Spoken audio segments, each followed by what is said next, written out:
ကျွန်တော်တို့မင်းနန်းသူရွာဝင်နန်းပေါ့နော်မင်းနန်းသူရွာဝင်နန်းပါမတို့ရဲ့ညာချီယုံတို့ရွာဝင်လန်းဖြစ်ပါတယ်ဒီရန်လေးကတစ်တော့မှဆိုရင်ဒါနိုင်အောင်မှဆိုရင်ဒါရန်နိုင်မှကြီးတဲ့နေတာပေါ့နော်ညာလေးကိုကျွန်တော်တို့မြောက်သွားပြီးတော့တက်ကန်းခဲ့တာပေါ့နော်ကပုံလေးပြီးတော့ရတော့ပြင်လာပါမယ်ကျွန်တော်ငယ်ချင်းတွေကတော့ကျွန်တော်ငယ်ချင်းတွေကတော့နေဘူးလို့ဆိုပြီးတော့ချမ်းခဲ့ပါတယ်ကျွန်တော်တို့တော့စိတ် နေဘူးခံပြီးတော့ သိရှိလက်ရှိနေဘူးခံပြီးတော့ မင်းကခန္ဓာရပင်တွေလိုပဲခက်ခဲတဲ့နေရာတွေမှာတော့ဦးဝေးဆဆရှင်းသန်နိုင်တယ်ဒါပေမဲ့တခုတော့ရှိတယ်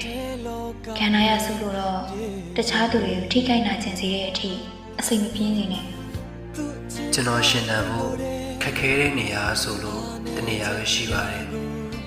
၆တွေ့လုံးလို့တော့မဟုတ်ဘူးအမြင့်ဆွဲကုတ်ကျွယ်လို့မရတော့အောင်လူညံ့လုံးလို့